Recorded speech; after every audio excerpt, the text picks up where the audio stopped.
স্নেহা আমাদেরই মেয়ে, তবে সে তোমাদের নূর ভাবে না। আমাদের আপন মেয়ে ছিল স্নেহা। নূরের বয়সেরই ছিল সে। আমাদের অতি আদরের মেয়ে ছিল। নার্স হওয়ার স্বপ্ন ছিল তার। রোগীর সেবা করার তার ইচ্ছে ছিল। নার্সিংয়ে ডিপ্লোমা কমপ্লিট করেছিল মাত্র। তখনই এই তুফানে সব কেড়ে নিয়ে যায় আমাদের। হসপিটালে নার্সের চাকরির জন্য ইন্টারভিউ দিতে যাওয়ার পথে একটা রোড অ্যাক্সিডেন্টে সে আমাদের ছেড়ে চলে যায়। তার এই অনাকাঙ্ক্ষিত মৃত্যু মেনে নিতে পারছিলাম না আমরা, বিশেষ করে ওর মা জাকিয়া একেবারে শয্যাশায়ী হয়ে গিয়েছিল মেয়েকে হারিয়ে। সে কোনো মতে মেয়ে হারানোর শোক সইতে পারছিল না। এতটাই অসুস্থ হয়ে চাইছে তাকে বাঁচানো তখন মুশকিল ব্যাপার হয়ে যাচ্ছিল। এরই মাঝে একদিন আমি একটা কাজে নদীর কাছাকাছি যাই। তখন দূর থেকে কিছু ভাসতে দেখি। মানুষের মতো মনে হচ্ছিল। ভালো করে খেয়াল করতেই বুঝতে পারি কোনো কাঠের বড় টুকরোর উপর একটি মেয়ের দেহ ভাসছে। তখন আমি আশেপাশের মানুষের সাহায্যে পানি থেকে তাকে উপরে তুলে আনি। দেখতে পাই একটি মেয়ের বিধ্বস্ত দেহ। শরীরের অধিকাংশ অংশই পুড়ে গিয়েছিল। মুখের কোনো আকৃতি বোঝা যাচ্ছিল না। পালস চেক করে দেখলাম মেয়েটি তখনও বেঁচে আছে। দ্রুত তাকে হসপিটালে নিয়ে যাই। ডাক্তার দেখে বলে অপারেশন করতে হবে, আর মেয়েটার চেহারার প্লাস্টিক সার্জারিও করতে হবে। আমি তখন বলি আমার মৃত মেয়ের চেহারাটা দিতে। সেই অনুযায়ী নূরের সার্জারি করা হয় এবং নূর তখন স্নেহার রূপ নেয়। ডক্টর জানায় মেয়েটার বাকযন্ত্রেও নাকি একটু পরিবর্তন হবে, তাই কণ্ঠ পাল্টে যাবে তার। মেয়েটার জ্ঞান ফিরলে সে কাউকে চিনতে পারে না। ডক্টর জানায় মেয়েটা তার স্মৃতিশক্তি হারিয়ে ফেলেছে। আমার মনে তখন স্বার্থপর লোভ জাগে, মনে নতুন আশা জাগে। ভাবি উপরওয়ালা বুঝি এক মেয়ে নিয়ে আমাকে আর এক মেয়ে দান করেছে। আমিও খুশি মনে তা আপন করে নিই। এরপর মেয়েটাকে আমি পুরোপুরি স্নেহা বানানোর কাজে লেগে পড়ি, যাতে মেয়েটা নিজেই নিজেকে স্নেহা ভাবা শুরু করে দেয়। তখন পাভেলের সাথে কথা বলি আমি। পাভেল আর স্নেহা ছোটকালের বন্ধু ছিল। দুজন দুজনকে ভালোবাসত। দুই পরিবারে বিয়ের কথাও পাকা ছিল। পাভেল ও স্নেহার ওভাবে চলে যাওয়ার কেমন পাগলের মতো হয়ে গিয়েছিল। কিন্তু নূরকে স্নেহার রূপে দেখে তার মাঝেও কেমন শান্তভাব দেখা যায়, যেন সেও নতুন আশা খুঁজে পায়। তারপর পাভেল মেয়েটাকে ওর পরিচিত এক সাইকোলজিস্ট বন্ধুর কাছে নিয়ে যায়, যে হিপনোটিজম থেরাপি জানে। সে হিপনোটাইজ করে শুধু মানুষের অতীতে কথাই জানে না, বরং হিপনোটিজমের মাধ্যমে মানুষের মাঝে নতুন স্মৃতিও যোগ করতে পারে। মেয়েটার সাথেও তাই করে। তাকে হিপনোটাইজ করে তার মস্তিষ্কে এটা বসিয়ে দেয় যে সে স্নেহা, আমরা তার বাবা মা। স্নেহার সাথে হওয়া স্মৃতিগুলোর কিছু কিছু অংশ মেয়েটার মস্তিষ্কে গেঁথে দেওয়া যায়, যাতে সে মনে করে এসব তারই স্মৃতি, এবং তাই হয়। এরপর থেকে মেয়েটা নিজেকে স্নেহাই মনে করতে থাকে। জাকিয়া তাকে দেখে নতুন জীবন ফিরে পায় যেন। মেয়েটার মাঝে স্নেহাকে পায় যেন সে, এবং ধীরে ধীরে জাকিয়া আবার স্বাভাবিক হতে থাকে। স্নেহাও ততদিনে পুরোপুরি সুস্থ হয়ে স্নেহার জীবনযাপন শুরু করেছে। ধীরে ধীরে ওকে বাসাই পড়াশোনা শেখাতে থাকি আমরা। 2 বছরে ওকে অনেকটাই শিক্ষিত করে ফেলি। স্নেহার স্বপ্নটাকে ততদিনে নতুন স্নেহা নিজের স্বপ্ন বানিয়ে নিয়েছিল। আমাদের মেয়ের স্বপ্নটাকে পূরণ করতে চেয়েছিলাম আমরা, তাই অনেক কৌশলে স্নেহাকে প্রথমে 6 মাসের একটা বেসরকারি নার্সিংয়ের কোর্স করাই। তারপর আমাদের আসল স্নেহার সার্টিফিকেট দিয়ে হসপিটালে নার্সের চাকরির ব্যবস্থা করি। পরিচিত লোক থাকায় আর তেমন সমস্যা হয়নি। তো এটাই হলো স্নেহার পুরো সত্য। সব শুনে আবির আর বিহান স্তব্ধ হয়ে গেল। যার শোকে আদিত্য উন্মাদ হয়ে মরতে বসেছিল, সেই কিনা এখানে অন্য কারোর জীবনযাপন করছিল। আসলে নিয়তি কি একটা খেলায় না খেললো তাদের। কিছু বলার যেন ভাষায় খুঁজে পেল না তারা। তখনই হঠাৎ সেখানে নূর এসে উপস্থিত হলো। অশ্রু সজল চোখে সে এগিয়ে এলো সবার সামনে। তাকে দেখে স্নেহার বাবা মা চমকে গেল। ভয়ের তো নজরে তাকে উঠে দাঁড়ালো তারা ধীরে ধীরে। নূর স্নেহার বাবা মা সামনে দাঁড়িয়ে কান্নাম জড়িত কণ্ঠে বলল, আমাকে একবার সত্যিটা তো বলতে পারতে তোমরা? এভাবে অন্ধকারে কেন রেখেছিলে আমায়? জাকিয়া শব্দ করে কেঁদে উঠে করুণ স্বরে বলল, আমাদের মাফ করে দিস মা, আমরা লোভী হয়ে গিয়েছিলাম। তোকে শুধু আমাদের মেয়ের মতো রাখতে চেয়েছিলাম, আর কিচ্ছু না। বিশ্বাস কর, আমাদের মনে অন্য কোনো খারাপ মতলব ছিল না। আমরা শুধু তোকে হারাতে চাইনি, আমাদের করে রাখতে চেয়েছিলাম সারা জীবন, তাই তোকে বলিনি। নূর জাকিয়ার হাত ধরে বলল, আমি তো তোমাদের মেয়েই, সব সময়ই থাকবো। তোমরা আমায় নতুন জীবন দিয়েছো। এই যে জীবিত দাঁড়িয়ে আছি, এটা তো তোমাদের বদৌলতেই। তাহলে তোমাদের কিভাবে ভুলতে পারি আমি? আমার জন্মদাতা মাতা পিতা, অন্য কেউ হলেও তোমরাও সব সময় আমার মা বাবাই থাকবে। আর তোমাদের স্নেহা। জাকিয়া কান্না জড়িত মুখে হেসে বলল। সত্যি বলছিস? নূর জাকিয়াকে জড়িয়ে ধরে বলল। হ্যাঁ মা, আমি তোমাদের জন্য তোমাদের স্নেহাই থাকবো সর্বদা। তারপর মাথা তুলে বলল। তবে আমি এখন থেকে তোমাদের সাথে আর থাকতে পারবো না মা। আমার যে সংসার আছে, আদিত্য আমার স্বামী, আমার জীবন, আমার সব, ওকে ছেড়ে আমি থাকতে পারবো না। আমি এখন থেকে আমার আদিত্যের কাছেই থাকবো। তুমি চিন্তা করো না, তোমরা যখন খুশি আমার সাথে ফোন করে কথা বলো, মন চাইলে দেখতে এসো। জাকিয়া বলল। ঠিক আছে মা, তুই আমাদের মেয়ে হয়ে থাকবি, এটাই আমাদের জন্য অনেক। তুই যেখানেই থাক ভালো থাক, আর এই মা বাবাকে একটু মনে রাখিস, তাহলেই হবে। আচ্ছা মা, আসি আজ। আদিত্য ঘুম থেকে ওঠার আগেই বাসায় ফিরতে হবে আমায়। আচ্ছা যা, ভালো থাকিস। নূর বিদায় নিয়ে আবির আর বিহানের সাথে ফিরতে নিলেই হঠাৎ দরজার সামনেই পাবেলকে দাঁড়াতে দেখতে পেল সে। শরীরে জায়গায় জায়গায় এখনো ব্যান্ডেজ আর ক্ষতের চিহ্ন। তাকে হঠাৎ দেখে একটু বিভ্রান্তে পড়ল নূর। কি বলবে বুঝতে পারল না সে। পাবেল এগিয়ে এলো নূরের সামনে। চোখে তার কেমন আহত চাহনি। নূরের দিকে পূর্ণ দৃষ্টি রেখেই বলল। আর আমার কি হবে স্নেহা? আমার কথা তুমি একবারও ভাবলে না? আমার ভালোবাসা কোথায় কমতি আছে বলো? আমি তোমাকে কোথাও যেতে দেব না স্নেহা, তুমি শুধু আমার। নূর শান্ত সুরে বলল। দেখো পাবেল ভাই, আম সরি। আমার জন্য তোমাকে এইভাবে আঘাত পেতে হয়েছে, তবে শুধু এই কারণটার জন্যই সরি, আর কোনো কারণে না। তুমি সবকিছু জেনেও মিথ্যে মোহে নিজেকে ভুলিয়ে রেখেছো। শুধুমাত্র আমার চেহারা স্নেহার মতো দেখে তুমি আমায় নিজের স্নেহা মনে করে নিয়েছো। কিন্তু আমি তো স্নেহা না, আমি নূর, আদিত্যের নূর।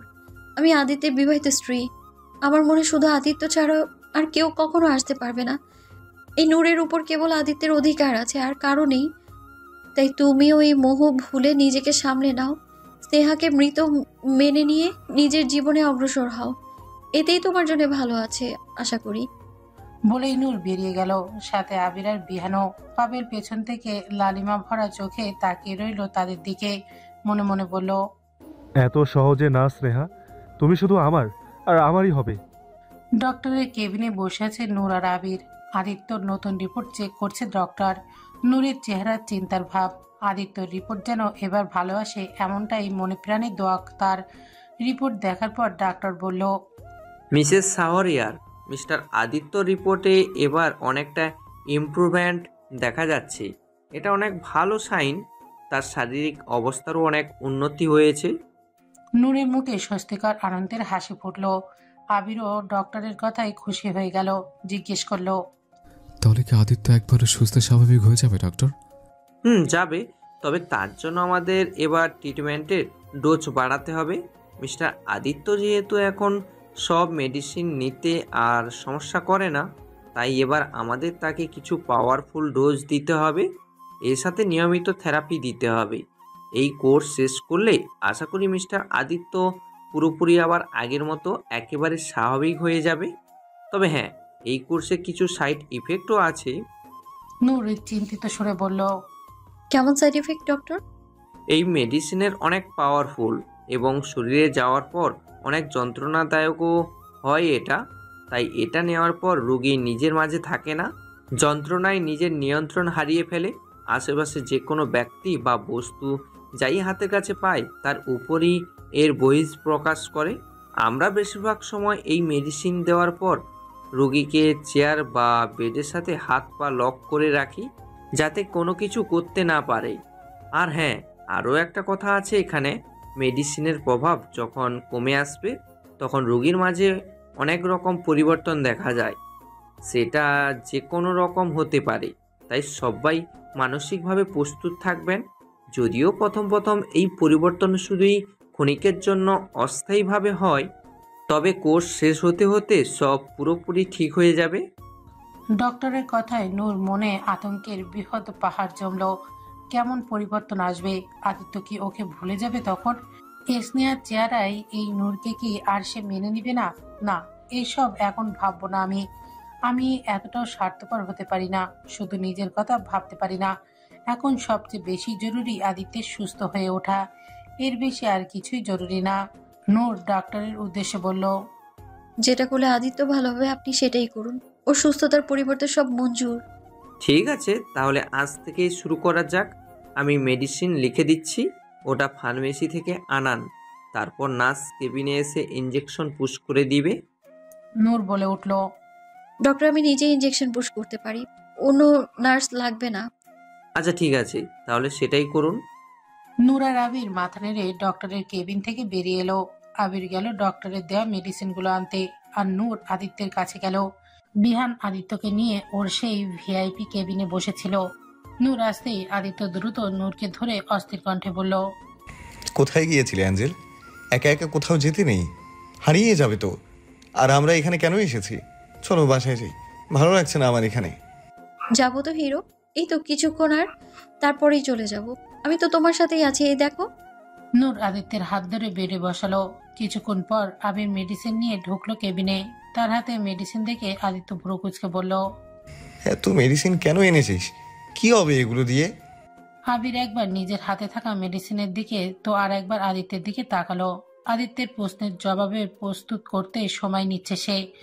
সরাসরি ওর কথা বললে ঝামেলা করতে পারে, তাই কিছু একটা ভেবে হুট করে ফিচেল হেসে বলল, আরে এগুলো এগুলো তো বিহানের জন্য।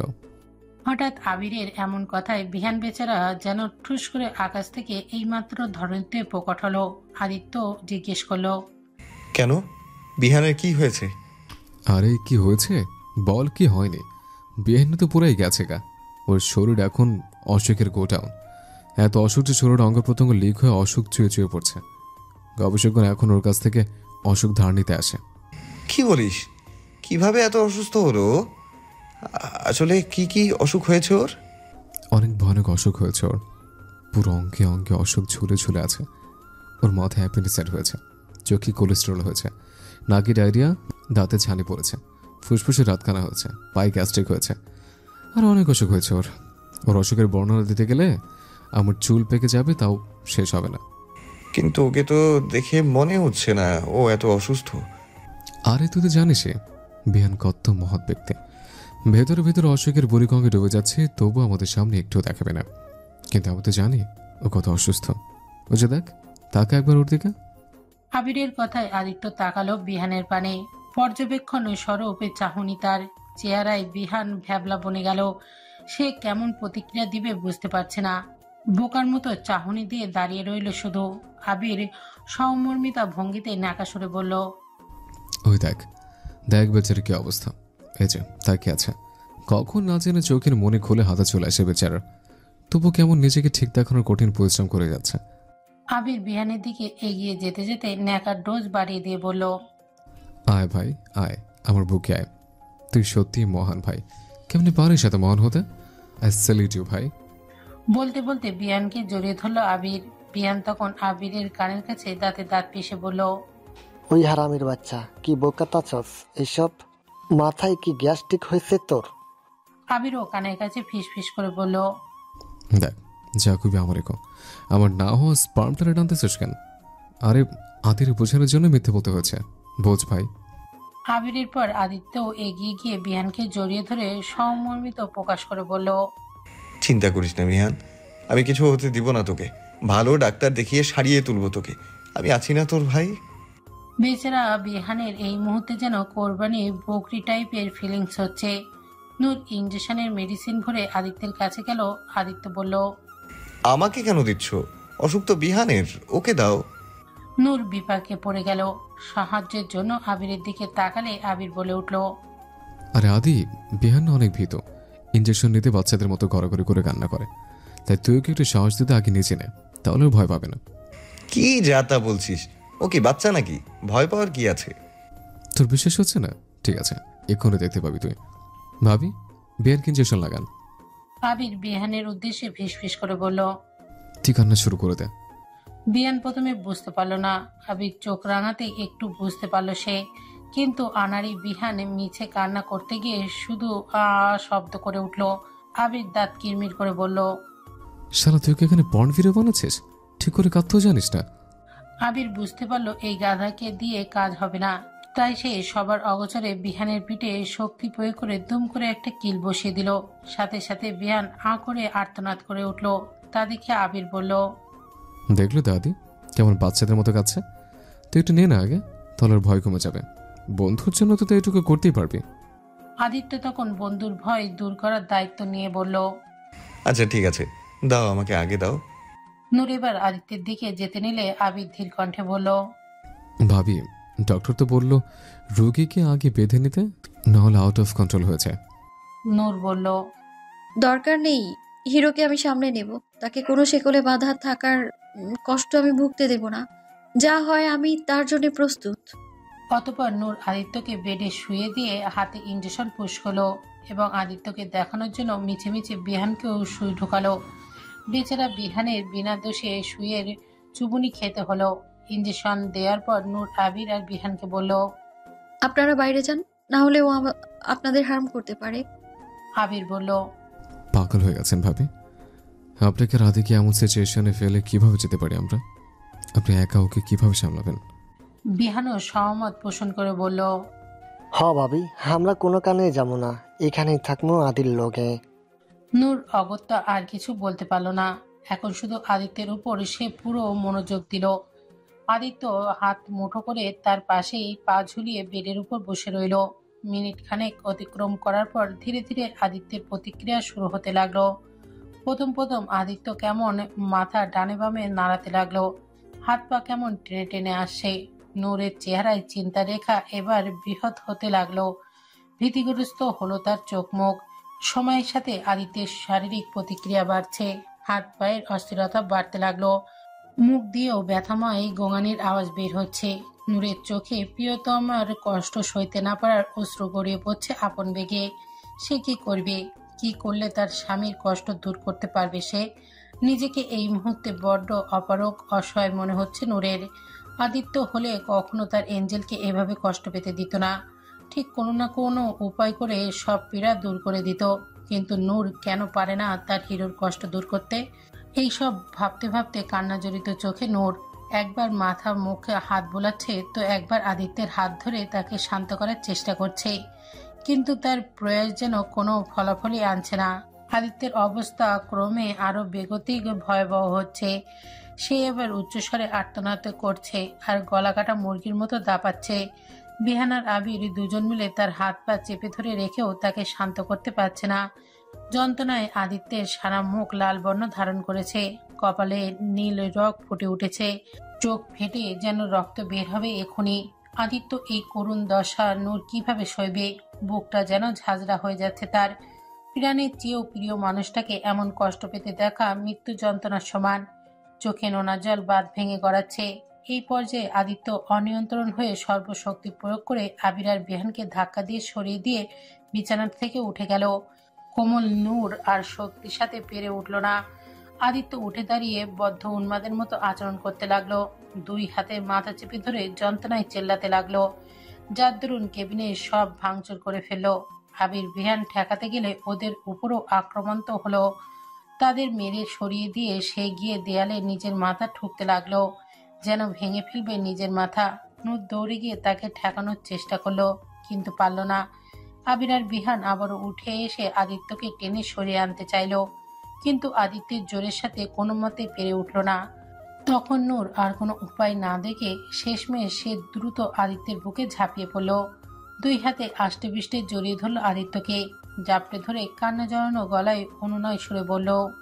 শান্ত হও হিরো, প্লিজ শান্ত হও। আর একটুখানি সময় মাত্র, তারপর সব ঠিক হয়ে যাবে। আবার একটু শান্ত হও প্লিজ।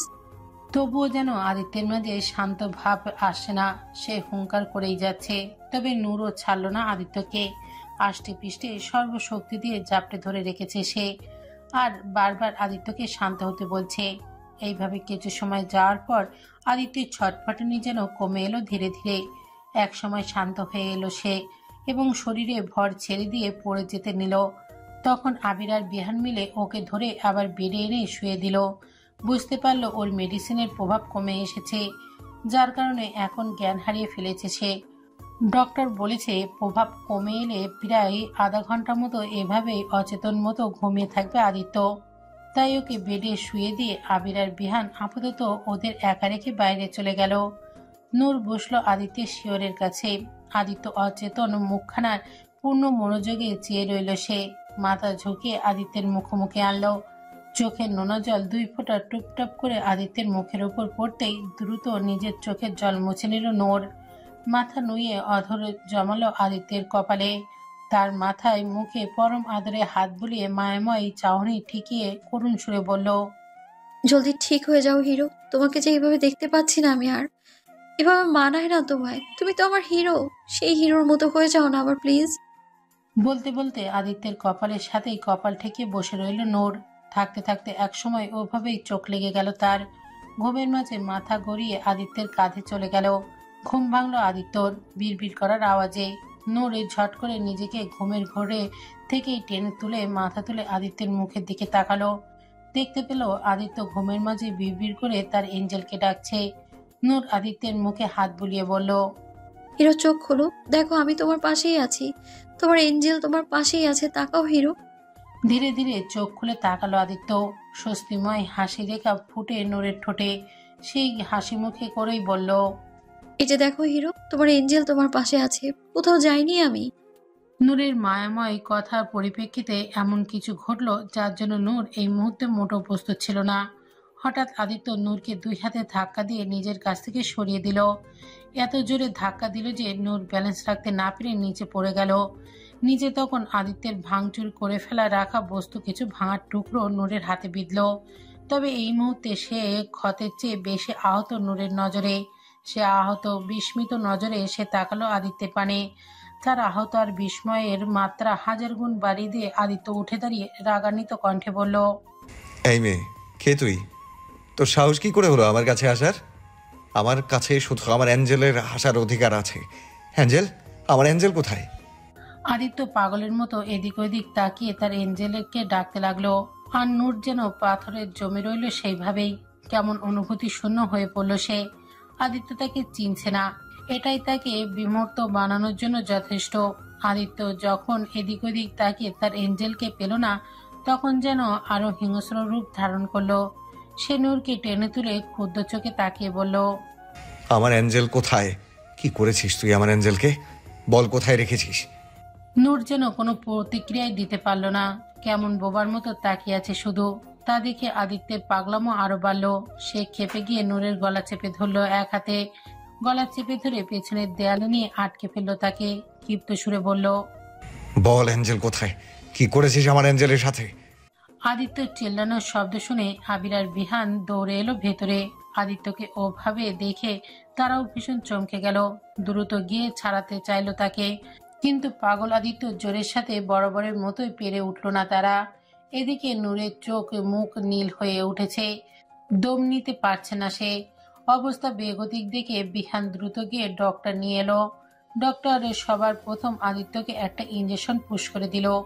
তৎক্ষণাৎই আদিত্য আবারও অচেতন হয়ে ঢলে পড়ল।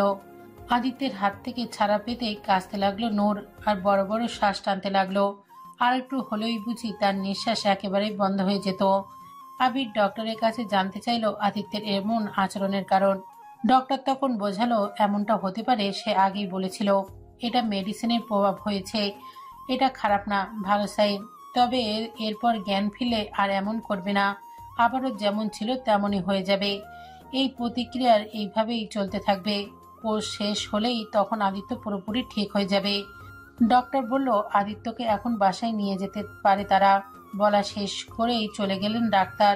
তবে নূর আতঙ্কে গুটিয়ে গেল যেন। আদিত্যকে যদি সত্যি সত্যি আর না চেনে তখন কি করবে সে? আদিত্যের ঘুমন্ত মুখের উপর ঝুঁকে আতশোয়া হয়ে বসে আছে নূর। হাতের কোমল স্পর্শ বুলিয়ে যাচ্ছে আদিত্যের মুখময়। চোখের নজরে চিন্তা, মায়া আর ভীতির মিশ্রণ। ভীতি আদিত্য তাকে যদি ভুলে যায় তাই নিয়ে। যদি এই পরিবর্তন নূরকে আর মেনে না নেয় সে, তাহলে কিভাবে বেঁচে থাকবে নূর? কিভাবে এই বোঝা তুল্য জীবন বয়ে বেড়াবে সে?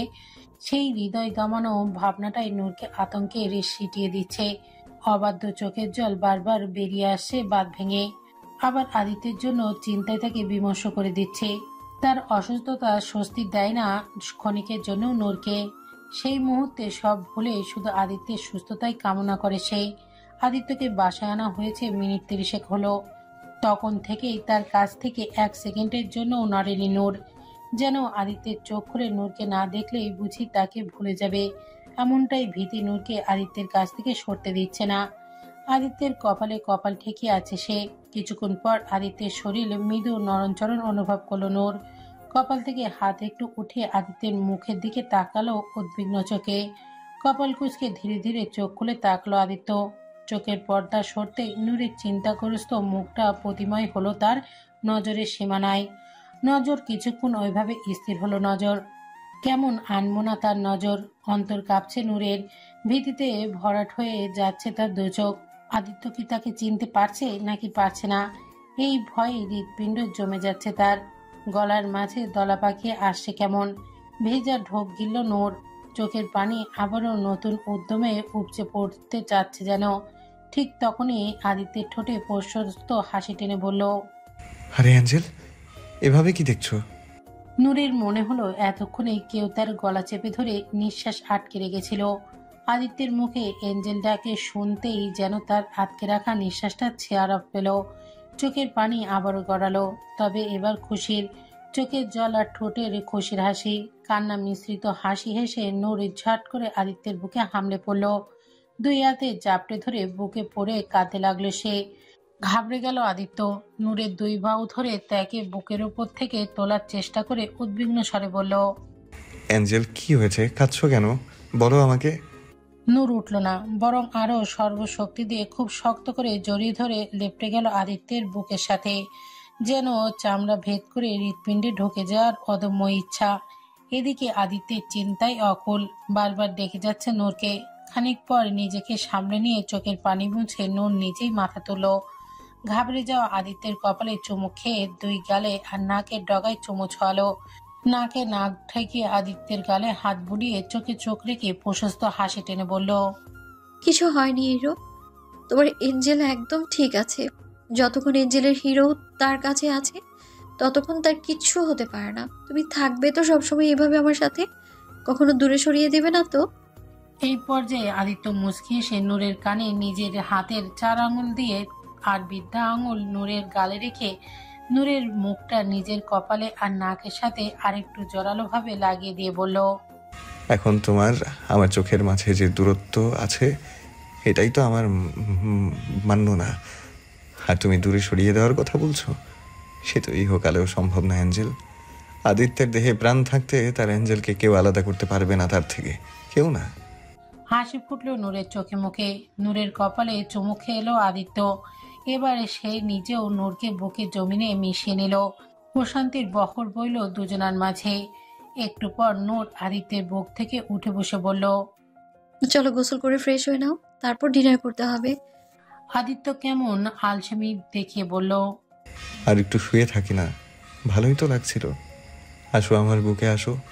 আদিত্য নূরকে কাছে টানার জন্য হাত এগোতে নিলেই নূর তার হাত খপ করেই ধরে বলল, একদম না, অনেক শুয়ে থেকেছো, এখন ওঠো।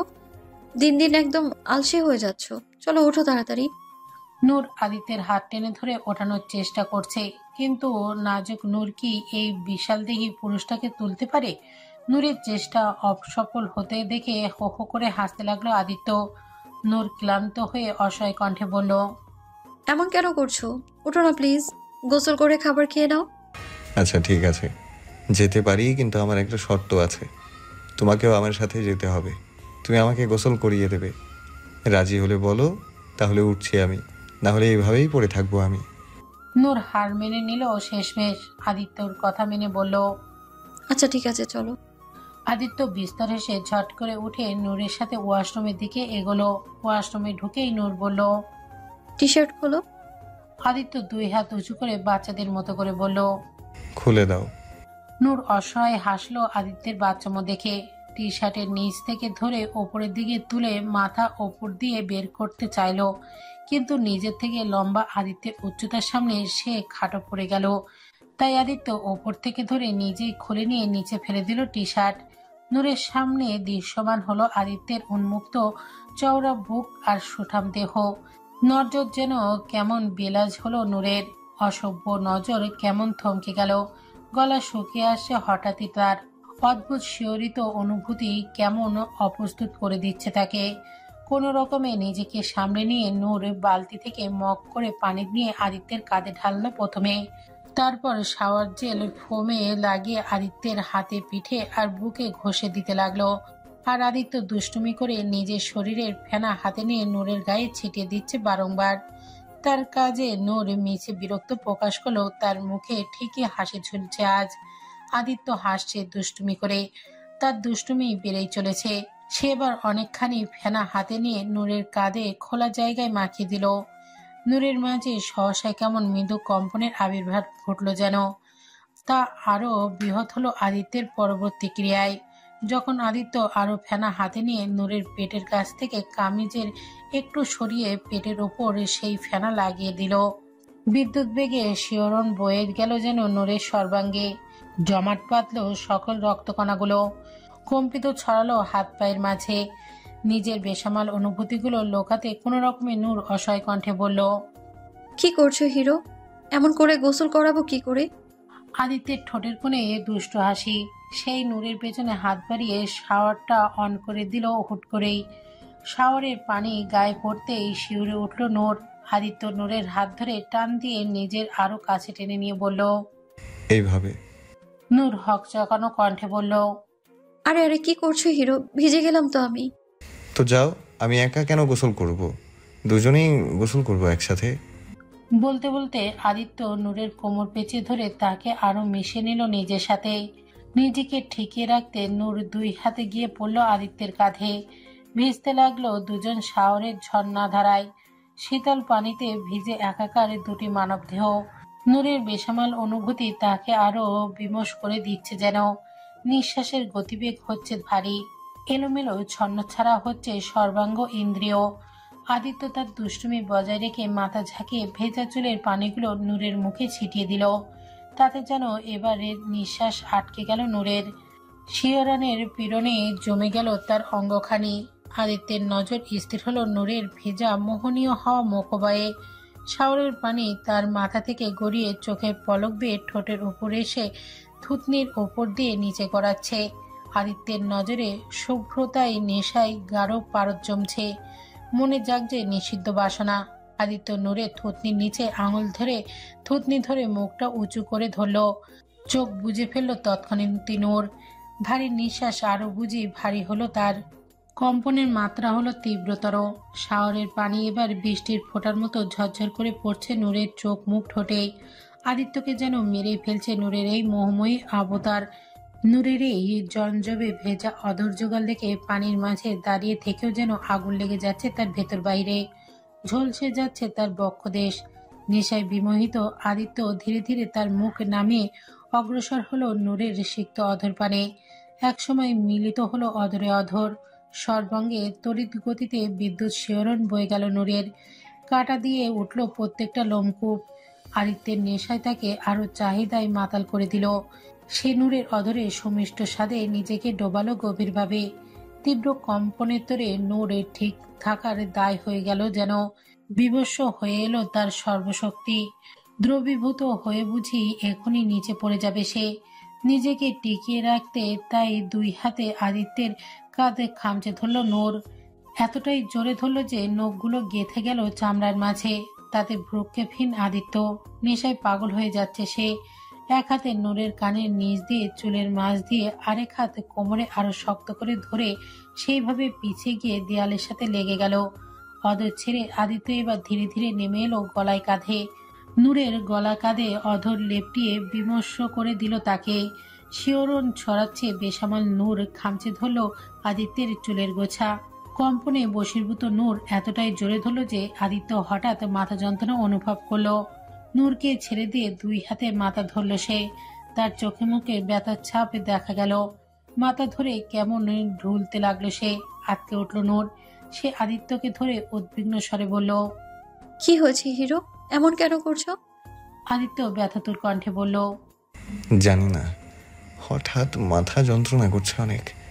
নূর বুঝতে পারলো আদিত্যের মাথায় সমস্যা বাড়ছে হয়তো। অ্যাক্সিডেন্টে আদিত্যের মাথায় আঘাত পেয়েছিল, এই কারণে আরো বেশি অসুস্থ হয়ে পড়েছে সে। নূর শাওয়ার বন্ধ করে আদিত্যকে শরীর মুছিয়ে দিয়ে তাকে ড্রেস চেঞ্জ করতে বলে বাইরে গেল সে। ড্রেস চেঞ্জ হলে নূর তাকে ধরে দ্রুত রুমে নিয়ে বিছানায় শুয়ে দিল রেস্ট করতে। তারপর সেও গিয়ে কাপড় পাল্টে নিল। কাপড় পাল্টে আবারও বাইরে এসে দেখলো আদিত্য চোখ বুজে শুয়ে আছে। নূর আর ডাকলো না তাকে। কিছুক্ষণ আরাম করলে মাথার ব্যথা হয়তো কমবে তার। ভীষণ অপরাধবোধ হচ্ছে তার। তখন ওইভাবে চুল খামচে না ধরলে হয়তো এমন হতো না। সেই মুহূর্তে মনে পড়তে হঠাৎ লাজে রাঙা হলো নূরের মুখবয়। ড্রেসিং টেবিলের আয়নার সামনে এসে দাঁড়ালে নিজের দিকে তাকাতেই যেন লজ্জায় মরে যাচ্ছে সে। আয়নায় দেখতে পেল তার অষ্টদয় লাল হয়ে কেমন ফুলে আছে। লজ্জার সাথে সাথে দুই হাতে নিজের মুখ ঢেকে ফেলল নূর। আজ আর আয়নায় তাকাবে না সে। রাত তখন প্রায় 12টা পেরিয়েছে। আবির বিছানায় উবুর হয়ে হাত পা ছড়িয়ে জান পিরান ছেড়ে ঘুমে কাদা কাদা তখন। আদিত্যের বাড়ি ফেরার পর থেকে এই বাড়িতেই থাকে সে। কখন কি ইমার্জেন্সি পড়ে যায় তাই আদিত্য পুরোপুরি ঠিক না হওয়া পর্যন্ত আবির এই বাড়িতেই থাকবে। নিচের লিভিং রুমের সাথে লাগোয়া রুমে মাত্রই আরামে ঘুমে পড়েছিল সে। হঠাৎ কানে কেমন থেকে থেকে ঝনঝন আওয়াজের শব্দ এলো। অনেকবার এমন শব্দ আসার পর ঘুম ভেঙে গেল আবিরের। তার কেমন খটকা লাগলো মনে। এত রাত তো সবাই ঘুমিয়ে পড়েছে, তাহলে শব্দ কিসের আসছে? বাসায় চোর টোর ঢোকেনি তো? বিষয়টা খতিয়ে দেখতেই আবির ধীরে ধীরে উঠে রুমের বাইরে এলো। বুঝতে পারলো শব্দটা রান্নাঘর থেকে আসে। চোর তাহলে রান্নাঘরে। শালা খাওয়া চোর। আজ তোর একদিন কি আমার লাঠির যতক্ষণ আস্ত থাকে। আমার বন্ধুর বাড়ি চুরি করা? এই আবির দ্য সুপার হিরো থাকতে কখনোই তা সম্ভব না। আজ যদি তোর 40 গোষ্ঠীর নাম না ভুলিয়ে দিয়েছি, আমার নামও আবির না। আবির এদিক ওদিক তাকিয়ে চোরকে প্রহার করার জন্য হাতিয়ার খুঁজতে লাগলো। তেমন কিছুই পেল না সে। শেষমেশ ডাইনিং টেবিলে একটা ফ্রাইং প্যান দেখতে পেল। আপাতত সেটাই হাতিয়ার হিসেবে হাতে তুলে নিল সে। ফ্রাইং প্যানের ডান্ডিটা দুই হাতে শক্ত করে ধরে গোল অংশটা উপর দিকে তুলে চোরকে মারার উদ্দেশ্যে তাক করে রান্নাঘরের দিকে এগোলো। খুব আস্তে আস্তে পা টিপে টিপে এগোলো সে। রান্নাঘরের দরজায় এসে ভেতরে এক পুরুষ সবাইকে দেখতে পেল সে। চোরকে মারার উদ্দেশ্যে সে এবার ফ্রাইং প্যানটা আরো উঁচু করে চোরের দিকে নিয়ে যেতে যেতে চিল্লে বলল। ইয়া আলী। তার চিল্লানোর শব্দ শুনেই সামনে থেকে বিহান তড়িৎ গতিতে ঘুরে তাকিয়ে তার দিকে ধেয়ে আসতে থাকা হাতিয়ার দেখে সেও দুই হাত উঁচু করে জোরে চিৎকার করে উঠল। আর তার হাতে থাকা ফোনের টর্চ আলো এসে লাগলো আবিরের মুখে। ফ্রাইং প্যান একেবারে বিহানের মুখের কাছে ছুঁই ছুঁই। সেই মুহূর্তে আবির তার হাতের ব্রেক কষল। চোরের জায়গায় বিহানকে দেখে ভ্যাবাচাকা খেয়ে গেল সে। বুড়ো কুচকে বলল, বিহান না তুই? এত রাতে তুই এখানে কি করিস? শালা আরেকটু হলেই তো মাথা বাঙ্গি ফাটা করে দিতাম। আর তুই এমন চোরের মতো এখানে করছিসটা কি? ভাবি খাইতে দেয়নি তোরে? নাকি ঘর থেকে লাথি মেরে বের করে দিছে? আরে আমারে কইতে দিবি তুই? তা এখন দেখি নিজেই কইবাল লাগতা চাস। আরে হালা আমারে বাইর কইরা দিব কেলা? তাহলে এত রাতে এখানে কি পেতনির সাথে লঙ্কি ডান্স করতে এসছিস? কি করছিস তুই এখানে? হারে হঠাৎ হিয়ার বিরিয়ানি খাইতে মন চাইছে। এই সময় মায়াদের হঠাৎ হঠাৎ আজব শখ জাগে, তাই ওর জন্য বিরিয়ানি রান্না করতেছিলাম আমি। তোর লাইট কেন বন্ধ রেখেছিস? আসলে কেউ যেন ডিস্টার্ব না হয় তাই লাইট জানাই লেখা। বাহ, কত মহৎ তুই। আর আমি তো ঘুমের ঘরে এখানে পাজামা পার্টি করতে এসছি, তাই না? আচ্ছা বাদ দে। তা তুই কি জানিস বিরিয়ানি কেমনে রাখতে হয়? নাকি বিরিয়ানির জায়গায় খাটা রাঁধছিস? পারি না তো এত ভালো, তাও চেষ্টা করতেছি। বউ আমার বাচ্চার জন্য কত কষ্ট করতেছে, আর আমি এইটুক না পারলে কেমন পুরুষ হইলাম? বা রে আমার পুরুষের কথা। তা ডায়লগ বাজে করবি নাকি কিছু কামও করছিস? আরে না পড়লে ইউটিউব মামা বসে আছে কিছু লাগে। তোর মতো অবলের সামনের জন্যই তো ইউটিউব। আরে জানি, আরে মাগার বাচ্চার ওয়াইফার লাইনে সমস্যা হয়েছে, নেট নাই এখন। লে হালুয়া, তাহলে তো হয়েছে। আচ্ছা চল, আমি তোর হেল্প করতেছে। তুই পারছ? আবিরের পারা লাগে না। আবির পয়দাগতই সব কাজে পারদর্শী। এক কাজ কর, আগে চুলোতে কড়াই দে, তারপর তেল দে। কি তেল দিমু? কেরোসিন তেল দে। আপনি হলে রান্নার তেল দিবি, আর কোন তেল? আচ্ছা কতখানি দিমু? দেখ, তেল চালের পরিমাণ মতো দিতে হইব। চাল 1 কেজি হলে তেল 1.5 কেজি, সিম্পল হিসাব। তুই কি তেলের হিসাব বলছিস নাকি পানির হিসাব? আরে তেল আর পানি আমার কাছে দুটোই সমান, এক সমান মূল্যবান। জাস্ট বিকজ তেলের দাম বেশি আর পানির দাম কম বলে তাদের সাথে কম বেশি করা হবে। আমি আমার জিনিসের মাঝে বৈষম্য পছন্দ করি না। তাই তেল আর পানির নিয়মও এক। আচ্ছা দিলাম, তারপর কোথে থাক। হ্যাঁ, এবার তেলে পেঁয়াজ কুচি দে, তার মধ্যে লবণ, মরিচ, হলুদ এগুলো দে। কতটুকু করে দেব? আর বললাম না, আমি জিনিসের মধ্যে বৈষম্য পছন্দ করি না। সব 1.5 কেজি করে দিবি, না কম না বেশি। তারপর দেখ কি টেস্টি বিরিয়ানি হয়। খাইতে খাইতে তোর আঙুলে খেয়ে ফেলে দিবে। আমার কথা আবার বলিস না, আমার আবার ক্রেডিট একদম পছন্দ না। মাগার আমার জানি সন্দেহ হইতাছে, বিরিয়ানি তো কোনো হেলদুল দেখি না, কিছুই তো হয় না। আবির ভালো করে পর্যবেক্ষণ করে বলল, আব্বে আবালের ঘরে আবাল, গ্যাসকে তো নানা শ্বশুরের ভূত এসে জ্বালাইব। কি কস, গ্যাসও আবার জানার লাগে নাকি? হেডাই তো জানতাম না। তা জানবে কে? হালা তোর মতো বিশ্ব আবালে ভাবিরে পদে কেমনে করলো, হেডেই বড় আশ্চর্য বিষয়। চল এখন গ্যাস জ্বালা। বিহান দেশলাইয়ের কাঠি জ্বালিয়ে এক পোকা ছুঁড়ে মারল চুলার দিকে। সেই কাঠি চুলায় না গিয়ে পড়ল তেল ভর্তি কড়াইয়ের মাঝে, আর সাথে সাথেই ধপ করে আগুন জ্বলে উঠল কড়াইয়ের মাঝে। ধপ করে আগুন জ্বালায় আগুনের শিকা এসে লাগলো আবির বিহানের মুখে। বেচারাদের মুখ পুরো কালো বেগুনের মতো হয়ে গেল। বিহান ক্ষিপ্ত চোখে তাকালো আবিরের দিকে। আবির বলল, আমার কি দোষ? আগুন জ্বালাতে পারিস না আমার এসে বিরিয়ানি রাখতে। বিহান দাঁত কিরমির করে বলল, আবিরের বাচ্চা। অবস্থা বেগতিক থেকে আবির এক ছুটে দৌড়ে পালালো রান্নাঘর থেকে। বিহানও দৌড়ে এলো তার পিছু পিছুই। তাদের দৌড়ানোর মাঝে হিয়া বেরিয়ে এলো রুম থেকে। ওদের এই অবস্থা দেখে বলল, আরে কি করছো তোমরা? এত রাতে দৌড়াদৌড়ি করছো কেন? বিহান হিয়ার সামনে গিয়ে অপরাধী গলায় বলল, সরি হিয়া, আমি তোমার এক কান আবদার পূরণ করবার পারলাম না। বিরিয়ানি রানতে পারি নাইকা। হিয়া মুচকি এসে বলল, আরে সরি বলছো কেন? তুমি চেষ্টা করেছো এই অনেক। এসো, আমি নিজেই রাঁধছি। না না, তুমি রাখবা না, তুমি শুধু পাশে থেকে আমারে কইয়া দাও, আমি রানমু। আমার বল লাইগা যদি এটুকু না করিবার পারি তাহলে কেমন জামাই হইলাম। আচ্ছা ঠিক আছে, চলো। বিহান হেয়ার কাজ জড়িয়ে ধরে ওকে নিয়ে রান্নাঘরের দিকে গেল। ওদের দিকে তাকিয়ে মুচকি হাসলো আবির। হঠাৎ তার যেন খুব করে মনে পড়লো আহানার কথা। রুমে এসে ফোন দিল আহানাকে। আহানা ফোন রিসিভ করতে বলল, এত রাতে কি হয়েছে? হ্যাঁ হয়েছে তো, কিস শূন্য রোগটা বেড়েছে আমার। ফটাফট এক খালি স্ট্রবেরি ফ্লেভারের কিস দে আমাকে, নাহলে সুস্থ হবো না। অনেক জোরসে কিস দেবে। একদিন ফোনের ভেতর থেকে যেন ঠোঁট বেরিয়ে এসে আমার গালে ঠাস ঠাস করে লাগে। Sorry, this service is not available here, try this at somewhere else. দেখ, এটা আমার মহত্ব যা আমি তোকে বলছি। আমি তো চাইলে যে কাউকে বললে কিসের বস্তা ঢেলে দিতাম, কিন্তু আমি সবার প্রথম তোকে সুযোগ দিয়েছে। ও যেটা কথা আছে না, চ্যারিটি বিগিনস অ্যাট হোম, তেমন আমাকে কিস করার মতো সুবর্ণ সুযোগ তোকে প্রথম দিয়েছে। এটাকে নিজের সৌভাগ্য ভেবে এখন কিস করতে করতে ফোনের স্ক্রিন ফাটিয়ে ফেলা উচিত তোর। আমিও আপনার মতো মহৎ ব্যক্তি হওয়ার পথে চলতে চাই, তাই আমার সুযোগটা আমি অন্যদের জন্য স্যাক্রিফাইস করলাম। আমার কষ্ট হলেও সয়ে নিব, আপনি বরং অন্যদেরকে সুযোগটা দিন। ওকে, গুড নাইট। বলেই ফোন কেটে দিল আহানা। ফোনের দিকে চোখ বুলিয়ে নীরব হাসলো আবির। বিড়বিড় করে বলল, চালাক হয়ে যাচ্ছে সামনে, তবে ব্যাপার না, কিস তো আমি নিয়ে ছাড়বো তোর কাছ থেকে। সকালে ঘুম থেকে উঠে আদিত্যকে পাশে না দেখে খানিকটা ঘাবড়ে গেল নূর। রোজ তো ওকে জড়িয়ে ঘুমিয়ে থাকে সে, আজ একাই কোথায় গেল? গায়ে অন্যটা দ্রুত জড়িয়ে চিন্তিত মুখে দ্রুত বেরিয়ে এলো রুম থেকে। বাইরে এসে চারপাশটা চোখ বুলিয়ে কোথাও দেখা গেল না আদিত্যকে। চিন্তা বাড়ল নূরের।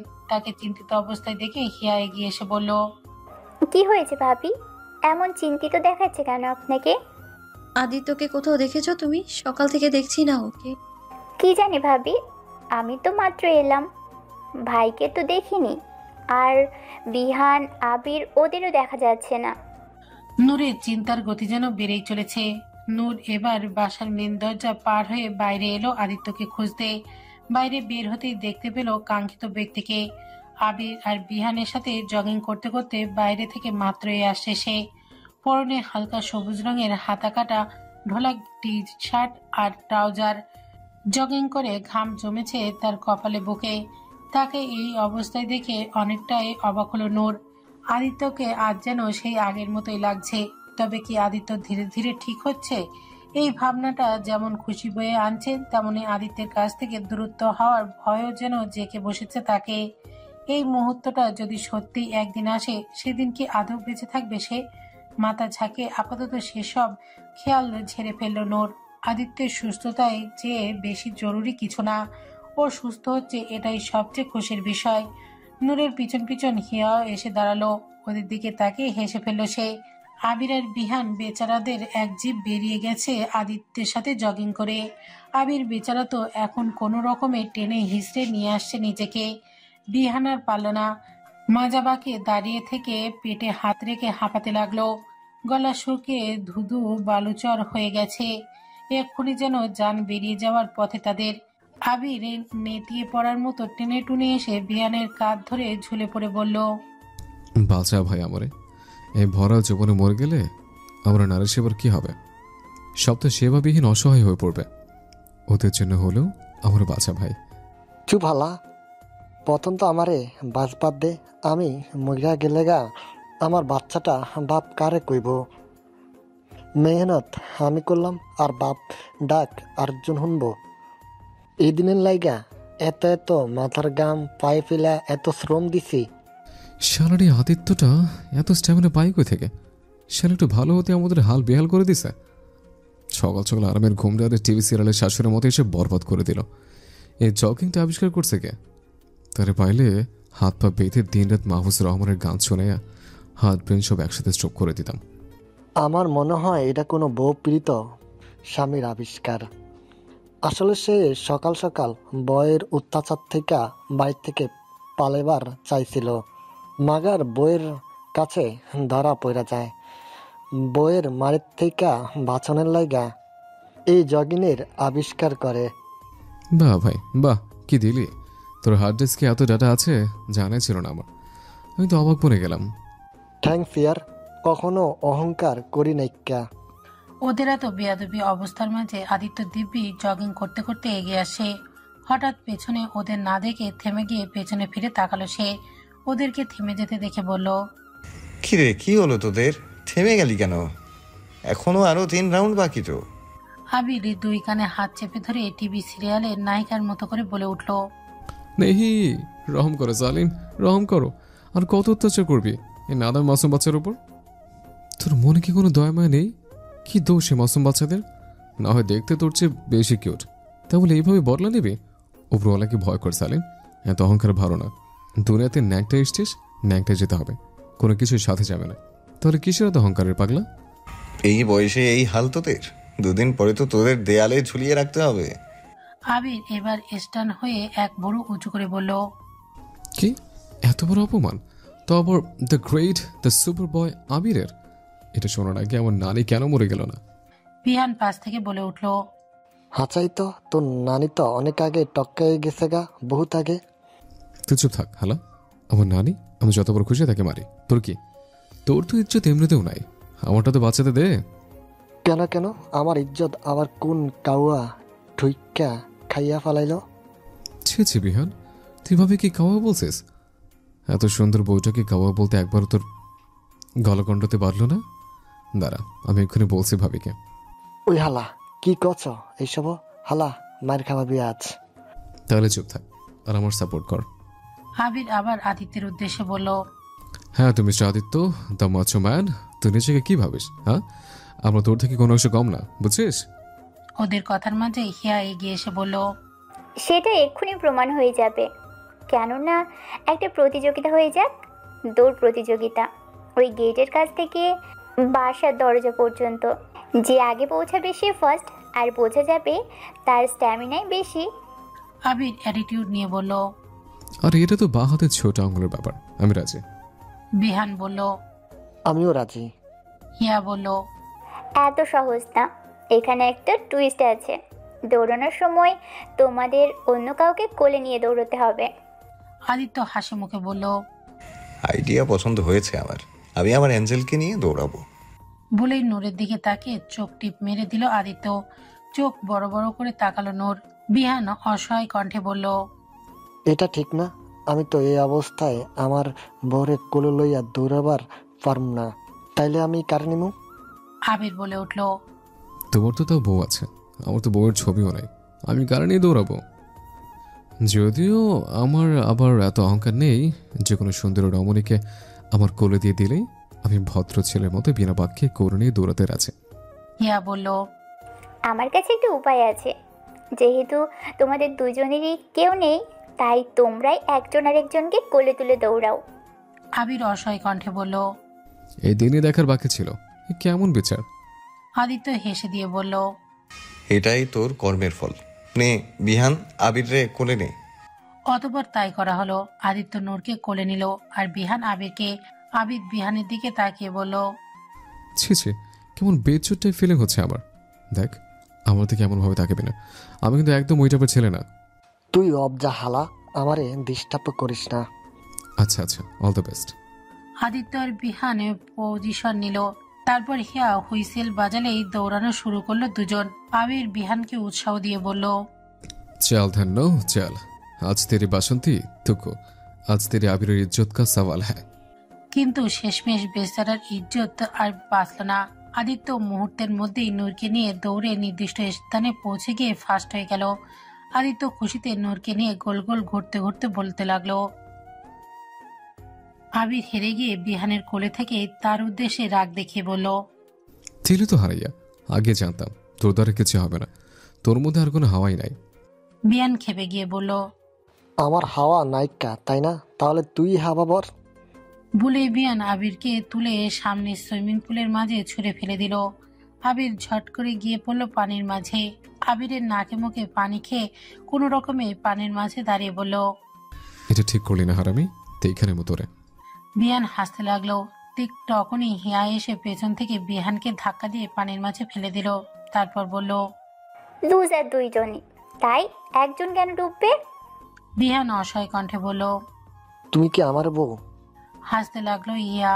আবির বিহানের দিকে তাকিয়ে এক ভুরু উঁচিয়ে শয়তানি হেসে বলল, হ্যাঁ তেরা क्या होगा कालिया। ওদের কাণ্ড কারখানা দেখে হাসছিল নূর। হাসতে হাসতে আদিত্যের দিকে তাকাতে তার দুষ্টুমি ভরা হাসি মুখখানা চাউনি দেখতে পেল। নূর যেন কিছু একটা আঁচ করতে পারলো, বুঝতে পারলো আদিত্যের মাথায় এই মুহূর্তে কি দুষ্টুমি ঘর বাঁধছে। নূর চোখ বড় বড় করে তাকে মাথার দুই দিকে না সূচক নাড়িয়ে বলল, নো নো নো। আদিত্য তার দুষ্টু হাসি আরো বিস্তার করে বলল, দেখো, একদম একদম না কিন্তু। আদিত্য নূরের সম্মতির তোয়াক্কা না করে তাকে নিয়ে যেতে লাগলো পুলের দিকে। নূর আর উপায় না পেয়ে তড়িৎ গতিতে আদিত্যের কোল থেকে ঝট করে নেমে ছুটে পালানোর চেষ্টায় সামনের দিকে দৌড়ালো। আদিত্যও থেমে রইল না, পিছে পিছে ছুটলো নূরকে ধরপাও করতে। নূর হাসছে, ছুটছে এলোমেলো। আদিত্যও তার পিছে পিছে ছুটে তাকে ধরতে মরিয়া। দুজনেই হাসছে আর ছুটছে। নূর দৌড়াতে দৌড়াতে বাগানের দিকে এসে পড়লো। গাছের মাছ দিয়ে এলোমেলো ছুটছে সে। উঠছে তার এলোমেলো চুল আর সাদা রঙের লম্বা ওড়নার আঁচল হাওয়ার তালে। আদিত্য তার কাছাকাছি এসে হাত বাড়িয়ে ধরতে চাইলে তার ওপরে বাড়ানো ওড়নার আঁচলের কোনায়, কিন্তু ফসকে যাচ্ছে বারংবারই। দৌড়াতে দৌড়াতে বাগানের একটাই গহীনে চলে এলো নূর। সামনের দিকে নজর ছিল তার। কিছুক্ষণ পর পেছনে তাকিয়ে আদিত্যকে দেখতে নিল, দেখলো আদিত্যর পিছনে নেই। থেমে গেল নূর। আশেপাশে নজর বুলেও আদিত্যের হদিশ দেখা গেল না। বুড়ো কুচকে সামনের দিকে একটু এগিয়ে গেল সে। পাশে একটা গাছে হাত রেখে মাথা একটু নিচু করে এদিক ওদিকে উঁকি দিয়ে খুঁজলো খানিকক্ষণ। আদিত্যকে না দেখে ঘুরে দাঁড়াতেই আচমকা ছো মেরে তার সামনে হাজির হলো আদিত্য। তাকে এমন আচমকা দেখে চমকে উঠল ক্ষণিকের জন্য নূর। হকচকানো হাসি ফুটল তৎক্ষণাৎ। আদিত্য বাঁকা হেসে এক হাতে নূরের মাথার পাশ দিয়ে গাছের উপরে রাখলো, আরেক হাতে অন্য পাশে নূরের কোমরের পাশে গাছের উপরে ঠেকালো। মাঝে নূর আবদ্ধ। নূর নিজের দুই হাতে পেছনে রেখে সেটে গেল গাছের সাথে, লাজুক রাঙা হাসি মুখে বিদ্যমান। আদিত্য মোহময় চাউনি রেখে হালকা ঘাড় কাত করে ঝুঁকলো নূরের মুখের ওপর। নাক ঠেকেছে নূরের মাথার সাইডে চুলের ওপর। দুষ্টুমি লোকানো কণ্ঠে বলল, এখন কোথায় পালাবে জানেমান? নজর লোকাতে ব্যস্ত নূর। লাজুক হাসি যেন আরো বৃহৎ হচ্ছে। তখনই কাঁধে মাঝ বরাবর উষ্ণ কোমল ছোঁয়ার প্রভাবে কেঁপে উঠল তনুবদন। অধরে চেপে ধরল আদিত্য। চোখ বুজে নিজের জামা খামচে ধরল নূর। অধরের জায়গা হলো এবার নূরের কানের লতিতে। শিরশিরানি অনুভূতিতে কাঁধ হালকা বেঁকে গেল তার। পরপরই হঠাৎ নিজেকে শূন্য অনুভব করলো নূর। হকচকে চোখ খুলে তাকালো নিজেকে আদিত্যের কোলে পেল সে। তার তাকানো দেখে আদিত্য এক চোখ টিপ মেরে দুষ্টু হেসে বলল, আদিত্যের হাত থেকে পালানো এত সহজ না সুইট হার্ট। হার মেনে নিল নূর। বুঝলো আজ আর ছাড়া পাবে না সে। আদিত্য নূরকে নিয়ে পুল সাইডে এলো। তারপর আবির বিয়ানের উদ্দেশ্যে বলল, এই পাবলিক, অনেক ঝাপাঝাপি করেছিস, এখন যা। Now is romantic swim time. তোরা যা, ফুট এখান থেকে। আবির বলল, আরে ইয়ার, 1 বছর পর তো গোসল করছে, এত তাড়াতাড়ি হবে কিভাবে? বিহান মুখ সিটকে বলল, ছি পিশাস হালা, এখন তো তুই নর্দমা হইয়া গেল। বলতে বলতে উঠে গেল বিহান। আদিত্য আবিরকেও উঠতে বলল। অতঃপর মেলোড্রামা কিং আবির উঠে যেতে যেতে ন্যাকা সুরে বলল, হ্যাঁ দেবী তো তারাইয়া, আজ বউ পাইয়ে বন্ধুরা ভুলে গেলে। দেখ তোর তো আঘাত আমি জর্জরিত, দুঃখে প্যান্ট ভেজে গেছে আমার, তা বদ্ধ দিব না তোকে, আমি আবার কোমল প্রাণ কিনা। আর ওরা চলে যেতেই আদিত্য নূরকে নিয়ে নামলো পুলের পানিতে। মেতে উঠল দুজন জলতরঙ্গের আনন্দে। দেখতে দেখতে 2 মাস পার হয়ে গেছে। আদিত্য ট্রিটমেন্ট নিয়মিত চলছে। এতদিনে আদিত্য অনেকটাই স্বাভাবিক হয়ে গেছে। সাথে বাড়ছে নূরের ভেতরের ভয়। প্রতিবারই মেডিসিন দেওয়ার পরই আদিত্য নূরকে চিনতে পারে না, তবে পরে জ্ঞান ফিরলে আবার আগের মতোই হয়ে যায়। আজ আদিত্যের মেডিসিন কোর্সের শেষ দিন। আজও এইভাবে মেডিসিন দেওয়ার পর আদিত্য হাইপার হয়ে যায়। তারপর নূরকে আর চিনতেই পারে না। কিছুক্ষণ পর তাকে ইঞ্জেকশন দিয়ে আবারও ঘুম পাড়িয়ে দেওয়া হয়। তারপর যথারীতি তাকে বাড়িতে নিয়ে আসা হয়। আদিত্যকে বাড়িতে নিয়ে আসতেই আরেক ঘটনা ঘটে। হেয়ার ডেলিভারি পেন উঠেছে তখন। অর্থাৎ বেগতিক দেখে আবির আর বিহান দ্রুত তাকে হসপিটালে নিয়ে যায়। নূর থেকে যায় আদিত্যের কাছে। জ্ঞান ফিরে যে আদিত্য ওকে না পেলে অস্থির হয়ে যাবে, তাই নূর আর গেল না হসপিটালে।